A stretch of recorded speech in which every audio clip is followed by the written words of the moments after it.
Hello, YouTube. Hello, everybody. Hope you're all doing well. Hopefully, you can hear me. Hopefully, you can see me.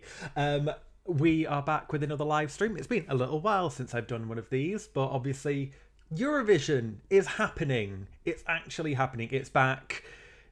It's just so good. I'm so happy it's back. You have no idea, like just seeing things coming out and seeing some of the rehearsal videos and the live streams, and it just feels so good that it's back. It feels like it is. I mean, it's been so long. It's been the longest we've ever had to wait for Eurovision, and for it to be back, I think is just it's just so good. And I hope everybody else is really enjoying everything that they're seeing, everything that is going on, all the interviews, everything that is happening. I just think it's great, and I just wanted to join in on some of the fun and have a chat with some people and just let's see where we're at. Hello to everybody who is in the live chat. If the live chat isn't there for some reason, just hit refresh and hopefully it will appear. As always, please do like the stream, leave comments, let me know your thoughts on who your favourite rehearsals have been so far, because I have some opinions, but obviously, like, immediate caveat to anything I'm going to say in this stream, I do not have a press pass, so I am very much just like at the same mercy as anybody else that doesn't have that. I am doing all of my opinions based on like those tiny little clips that you see from the Eurovision YouTube, from rehearsal photos, live streams, Suzanne's drawings. Like that's probably like the order of like how reliable they are. Obviously, I have to say, just first of all, huge congratulations to the Wee Wee Blogs team. They hit 100,000 subscribers today, which just fills me with joy. I have to say, if you haven't seen the thread of Suzanne on Twitter, which I think, thankfully, it's all in good like fun, and Suzanne is enjoying it, and I think that's okay. But oh my god, just like the craziness on that live stream. Esma is doing an amazing job, but I love that live stream is so funny and it's so great, and really big congratulations to them. I would also say, make certain, like, obviously watch that live stream. You've got ESC United, ESC Extra, there's loads of other content out there. I think anybody that is on the ground, and I think some of the teams, what they're doing, how they're being able to do all this, with the COVID restrictions, with, some people on the ground in Rotterdam, some people at home, just a huge props to everybody that is involved. Obviously, I know there have been some hiccups along the way. The Montaigne press conference incident was obviously unfortunate. From what I've gathered, that was sort of just a lot of miscommunications, and it's just unfortunate. And hopefully that will be rectified in the next one. Goes to back up my fact that I don't think press conferences are really necessary the first time round, because they're going to get asked the same questions by more press the second time round, and it'll be the same ones because people don't listen. But yes, so I think that's some like admin things just out of the way, just to say that. Other things, obviously, as usual, if there are technical difficulties on this stream, just try and let me know over in the chat. Let me know where you can, and I will try and pay attention. But obviously, it's a one-man show, and I am doing the best I can, and I have gin because it's always necessary. I would also say, I was halfway. Well, I say halfway through. I have an empty notebook in front of me because I forgot to make any notes before this. Bit off the cuff because I was tempted to do this anyway. And then I went swimming earlier, and I went cook, and then I cooked, and then I was like, you know what? No, I am going to do it because I want to chat with people and just talk about Eurovision, because I've missed it. I didn't realise. So let's get into this first of all. So I'm going to have a look over at the chat, and I'll just say hello to people here. Hello to everybody. A lot of very familiar names. Hello to everybody there. Lots of love from Israel. Thank you very much, Sir Steve. Are you enjoying the online content? Yep. Like I said, really, really great. Suzanne is giving me absolute life.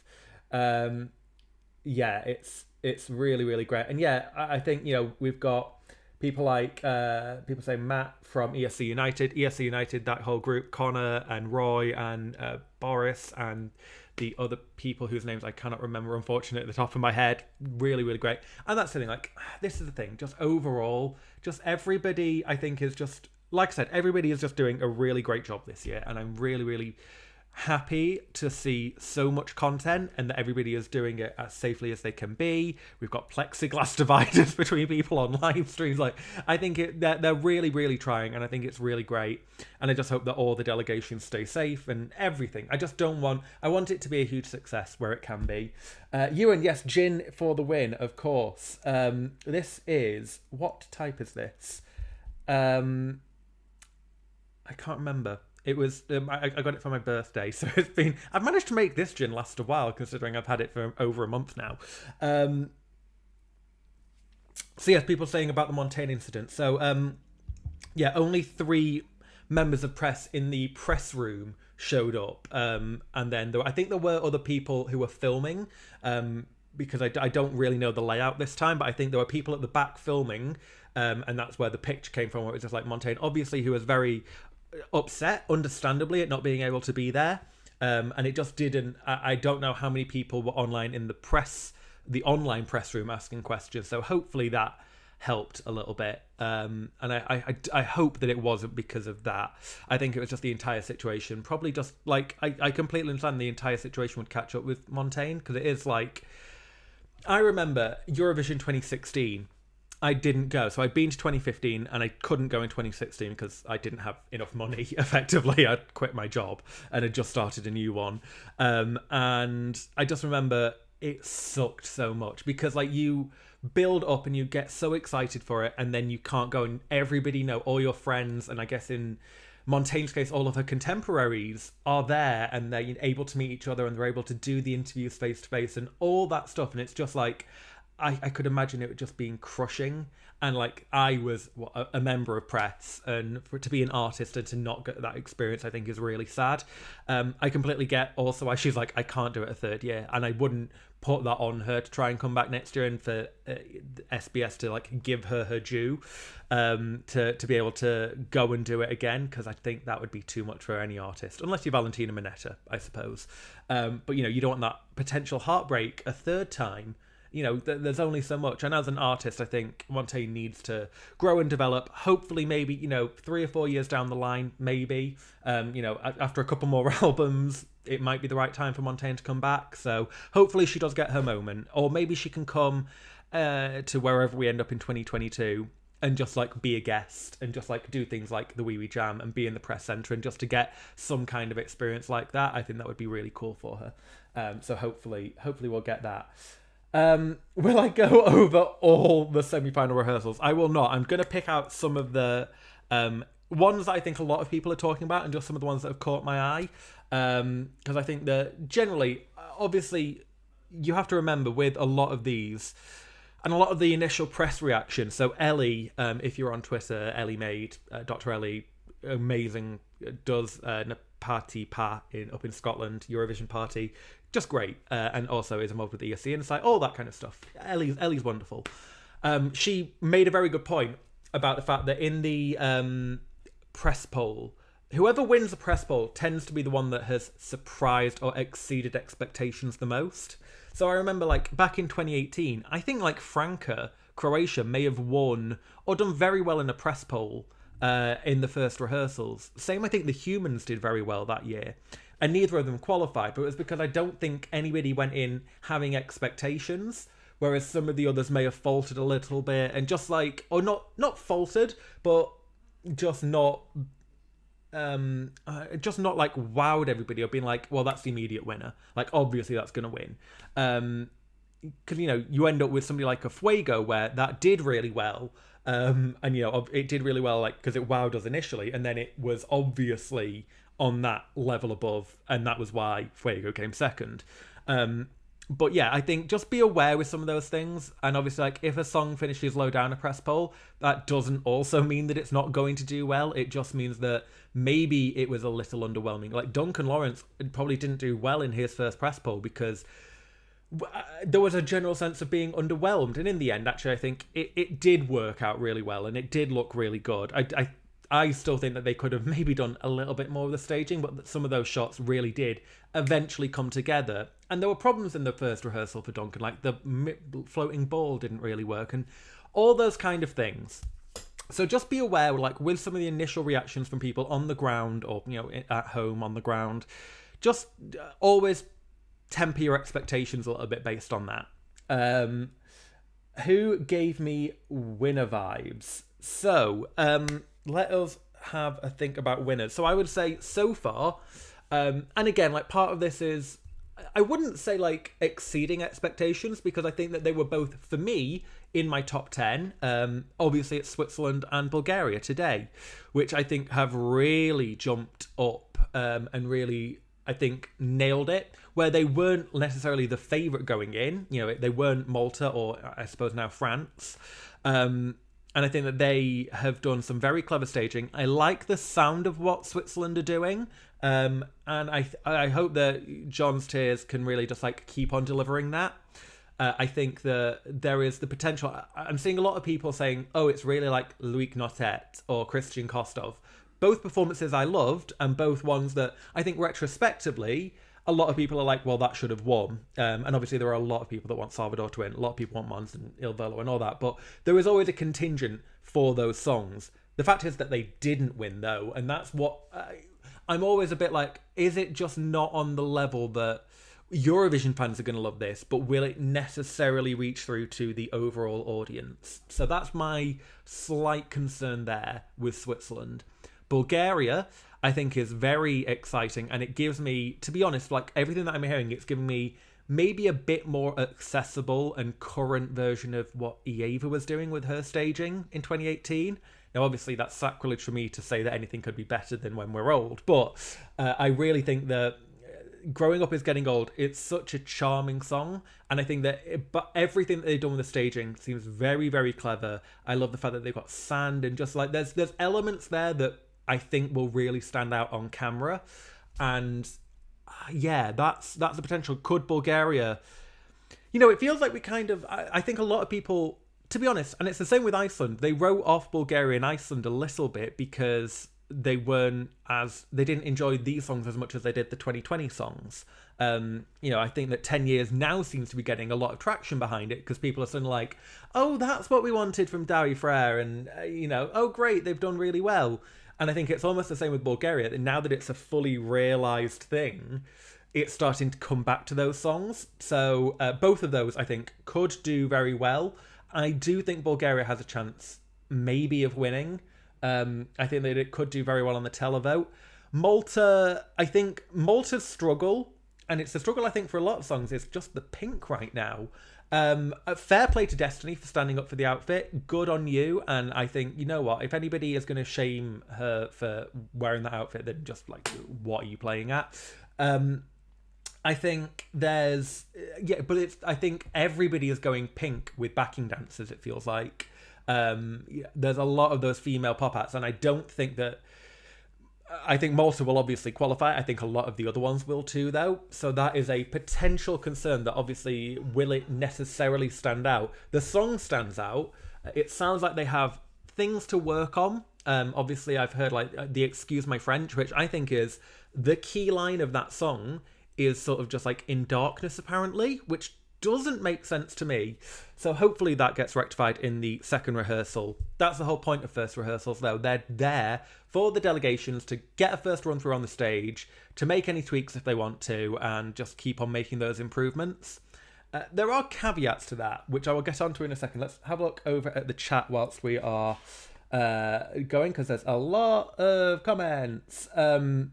Lovely to see you back here. Thank you very much, Georgie. Let's have a look. James Acaster says he's a fan of Montaigne. That's good. I like James Acaster. I love him. Loved him on Taskmaster. If you haven't watched Taskmaster, do watch that. Ireland and Belgium, I will get onto those shortly. Let's have a look. My guess, Bulgaria. Yep, exactly what I thought. Yep, a lot of people saying Bulgaria, Switzerland. It does feel like Switzerland is a bit divisive. I think that people are slightly concerned. I think it is just that concern about, can John's Tears pull it off necessarily. But that arty style does work. I just hope, we haven't seen what it looks like on camera. It doesn't sound like it's going the Benjamin Ingrosso kind of like arty music video style. It sounds a bit more Loïc Christian. So that, I think, will hopefully be good for him. Malta is not made for a stage show. Yeah, that is... It is.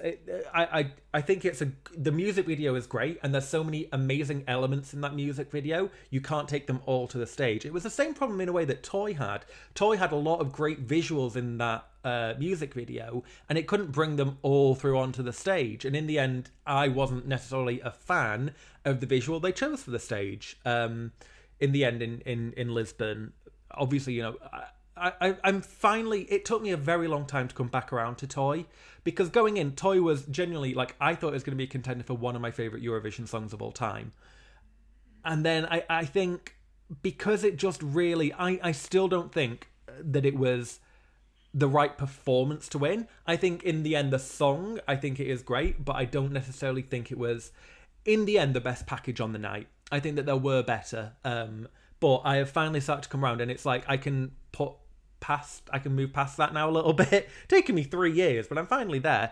So yeah, Malta, hopefully, like, if they can nail it, and I have full confidence in Destin, I have full confidence she can do the vocals. So fingers crossed, because I love Je me casse. It was my favourite going in. So hopefully, again, it's not a Toy situation where it sort of slides slightly down.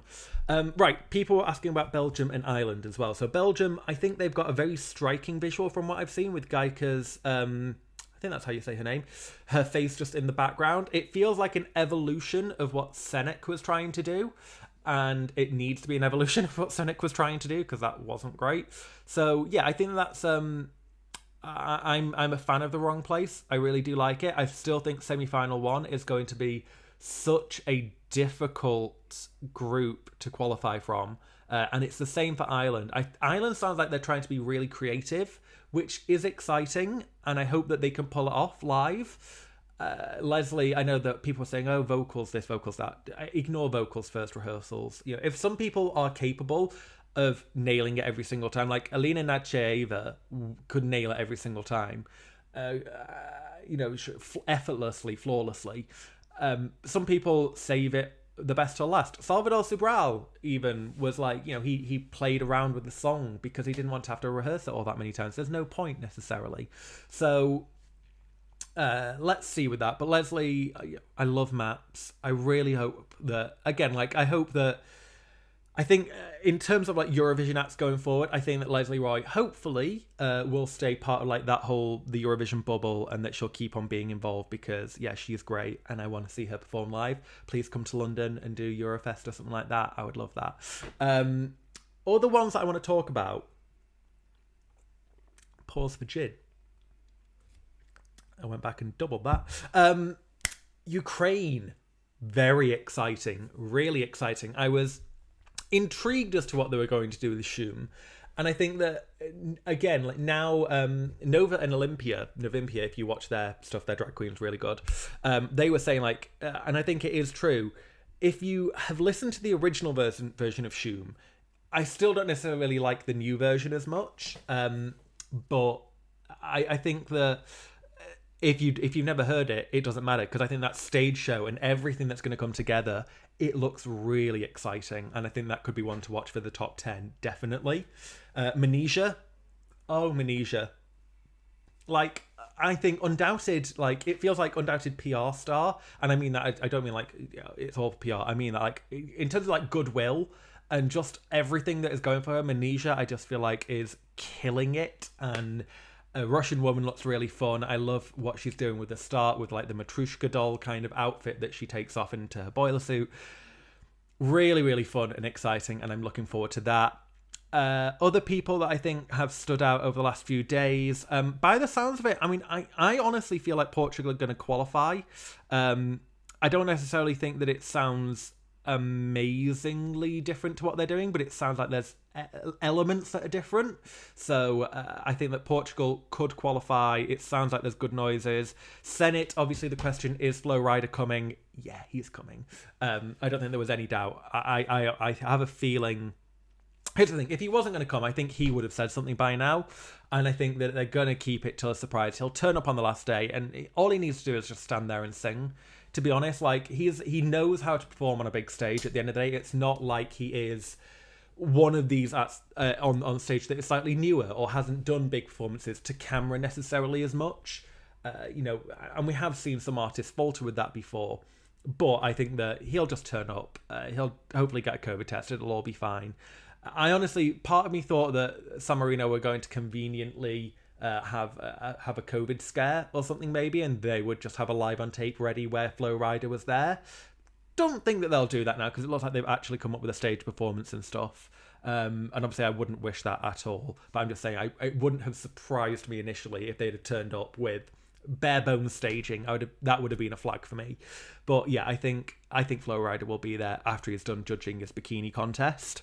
I've seen a couple of people saying about the people that are slightly underwhelming maybe, or ones that haven't grabbed attention as much. I would say people that I was maybe expecting a little more from just in terms of the staging. Moldova, a little bit. I honestly thought they were going to bring a lot more to the stage necessarily. It sounds like it's quite tame. Obviously, it's still a pop banger. And Natalia, it sounds like is in good voice. She's got her dancers, but I think the crazy that was in the music video hasn't necessarily come across on stage. And given that the Dream Team is supposedly behind it, it feels a little... I just expected maybe a little bit more. I don't think that it's in danger of not qualifying, but you never know. If there's anybody that I think, I hate to say it, I really hate to say it, but Fendi actually as well, a little bit, because again, it feels like, everybody expected, all the rumours were Cleopatra was going to have staging you've never seen before, and Azerbaijan were trying to get dispensation to do whatever this crazy thing was from the EBU. And then I think everybody kind of expected that Mata Hari was going to come and bring that, because it was the idea is it's just a copy of Cleopatra, and that they were just going to pour over whatever idea they had there. And they haven't really done that, and it sounds like there's issues like Effendi is like a foot shorter than her backing dancers, which doesn't sound great. And visually, I think that might be a bit of an issue. You never know. But again, that's just what I'm hearing from live streams and seeing bits and pieces here and there. And only other one, and I don't know because I want to see it myself before I say it, is I'm seeing a bit of division about Roxanne for Romania. Amnesia Amnesia keeps on growing on me. I think that it's a really great song. It keeps getting stuck in my head, and I really want it to do well. I just worry that it sounds like maybe she was just singing down and she was saving her voice. If so, great. But it just sounded a little messy from everything that I was hearing from people. So fingers crossed that all gets ironed out, because that is one of my favourites. Again, it's in that crazy difficult first semi-final. Other ones, Eden Elaine, sounds like she is doing pretty good things. So hopefully that's good news for Israel. Set Me Free. Again, it's one where, because I really liked the first version of Set Me Free, I feel like maybe I'm not enjoying the second version as much, which I don't think has really given it much. But people watching it for the first time will see dress reveal and great vocals and whistle tones and all that, and that might be what it needs. Again, it's just so difficult to tell in that first semi-final. And we don't know, I suppose the outlier is what is Montaigne doing, because we've not seen the live on tape. I don't know whether... I presume that they will show a clip of that tomorrow, and that there will be a snippet of that uploaded to the Eurovision YouTube. We will see what happens with that, because I am a little bit confused about what will happening. So a lot of people saying, I think I might be lagging a little bit. If I am, apologies. Internet, tech, usual stuff, but hopefully you can hear me. Opinion on Hans Pankook, the staging director. So he's done some very good things, obviously. There are other ones that he has done which haven't been great. I think he did Senek in 2018. He did Manel Navarro, but then he did the Common Linnets, which I think is still hands down regarded as one of the best stagings that we've ever had at Eurovision. So it's a difficult one. It's a really tricky one. I think that when he gets it right, he gets it so right. When he gets it wrong, he is a bit of a fail. But it's the same with any of them. Sasha Jean-Baptiste has never won Eurovision at the end of the day. She's come very close twice, but she's never won it. And she's not always had great staging. Thinking back to, I want to say that she did Serbia 2017. No, she didn't. Did she do Albania and Georgia. She did 3 in 2017 from memory, and 2 of them didn't make it. One of them did, which was Christian Kostov, but the other 2 weren't particularly anything special from memory. But yeah, I'm not entirely certain. Scenic staging was her own idea. Fair enough. I didn't. It sounded like she probably needed a bit more guidance, unfortunately, because it wasn't great in the end. What other ones? Yes, Ewan says pure rehearsal, tone down Chris, only one run through with a stage smoke. So yeah, I think that's for Roxanne. So fingers crossed that is what happened, and that was the case. And yeah, let's see, because obviously, like, to be honest, I wouldn't really consider a Eurovision song and performance done until the jury final. People, they're always making changes. Conan Osiris was making changes like literally up to the last second. Didn't really help in the end with Telemovage, but that was unfortunate. I would say, and it is the one thing that I think I had a rant about this a few years ago, I hate it when countries are like, oh, we didn't show you everything we had planned in the first rehearsal. We have more props, we have new outfits and all this. It's like, well, no, what you've decided is actually what we did in the first rehearsal didn't work, so we're going to add more to it. If you were going to bring something to Eurovision, you would show it first of all. You wouldn't wait until the last second, unless it's things like pyro and smoke and things like that, because that costs money. But if you've made the prop, if you've made the outfits, if you've done this, if you've done that, you're going to bring them and try them first time round. You've panicked a little bit, I think, some of them. Or they've thought, oh, this hasn't worked, we need to completely rethink it. Obviously, they can't say that. But it does grate on me when it's always, the prop didn't arrive on time. You had plenty of time. If you had a prop, it would have been there for the set rehearsals or the standing rehearsals or anything like that, because you want to make certain that 1, it's going to work on stage, 2, that the lighting is right, and 3, if you're waiting until 3 days before your performance to actually get a crucial element of it there, it baffles me. It really baffles me. And I understand that sometimes there are production delays and all that kind of stuff, but I just hear that excuse kind of rolled out time and time again as like well, that's why the first rehearsal wasn't as good. And it's like, oh, okay. We've seen it where people have tried different outfits in the first rehearsal. If you were going to try different outfits and you had that in mind, you would do that in between takes of your first rehearsal, because you want to make certain that you've got as much to work with, you've got as much research, you've got as much data as you can, and playback and all that to watch back through if you wanted to get it right first time. Also, you've had time to do it all because you've already done live on tape. So you probably already had all the outfits and things ready. So yeah, just a little bugbear of mine when I see things like that, because I just don't think you're not telling the truth. Just be truthful and just be like, okay, we realised we needed to work on it. But I understand why they won't do that as well at the same time. That got passionate, didn't it? Okay, right. Whilst things are slightly dying still a little bit, I will probably wrap this up relatively soon. So if you do have any final questions, let me know in the chat. I will try and do another one. What I would suggest is, if you have questions and I don't answer them, leave them down in the comments on this video. And I will try and get to them. I'll probably try and do one maybe like Saturday, Sunday, probably Sunday. Actually, there is a potential that also check things like Twitter and Instagram, I would say, because there may be an Instagram live with a couple of guests, let's say, that I am trying to get in the works, which would be very fun and a bit of a throwback. So hopefully I can do that. But yeah, if I don't answer them, I'm not ignoring you, I promise. It's just trying to look at 2 places at once and engage with people when you're by yourself is tricky sometimes. And yeah, just I was going to say something earlier on, and then I completely got derailed by the chat and things like that. But yeah, in terms of, I guess, like I said on Saturday, on my Twitter on Saturday, I was like, oh, like seeing everybody get excited and guessing and going to Rotterdam and like actually being there. It might be, it was one day last week.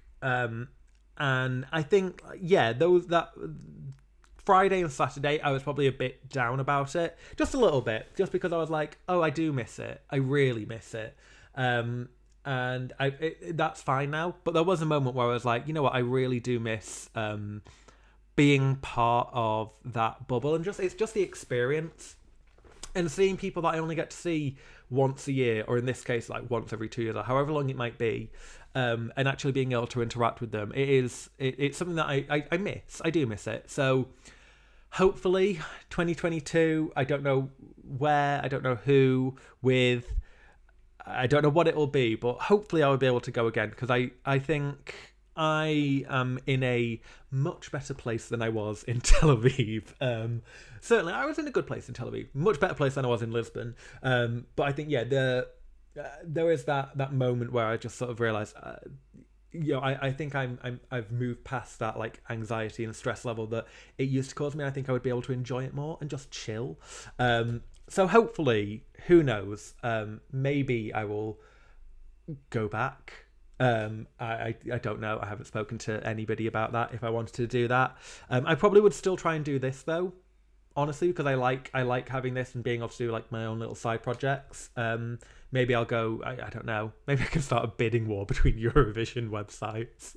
Like, who wants me? Nobody wants me. Nobody needs me. But yeah, I think that would be. Yeah, who knows? Maybe I'll be back. I would like to go back, depending on where it is. Because if it's somewhere expensive, then maybe not. If it's Reykjavik or Paris or Switzerland, wherever it'll be in Switzerland, maybe not. But we'll see. I would like to go back though. So who knows? Wait and see on that one. Right, final check through some of the questions. Oh wow, there are a lot. Okay, Denmark. Can Denmark qualify? Yes. Again, they are another one that suffer from the everything is neon and pink at the moment, but they have a really nice spot in the running order. They are in semi-final 2, which is slightly weaker, although there have been some really good standout like rehearsals from what we've seen. Let's just have a look. I think they have a potential. I think Austria is in there. I think Portugal are in there. Georgia and Albania, not as certain about. Latvia, not as certain about. I don't know. I think that they are definitely in with contention. But I wouldn't put them down as a lock or a certain right now. But I think that they will have some fans, definitely. It's not. I didn't not like Tel Aviv. I enjoyed Tel Aviv when I was there. It was just sort of the entire. I think I had built up. I knew that I was leaving when I went to Tel Aviv anyway, and I just sort of. I had accepted it, and I had a really good time. Like the live stream was so much fun doing that, and the people, and just like that. Yeah, I really enjoyed it when I was there. But I think I had made peace with the whole situation, and whilst I did have like moments where anxiety flared up, I was able to deal with it a lot better than I did in Lisbon, for example. Okay, and yeah, thank you very much to everybody that's saying. Ewan says I have gin. That is a good start, Ewan. That is a very good start. I am that's a good first bid, I will admit. And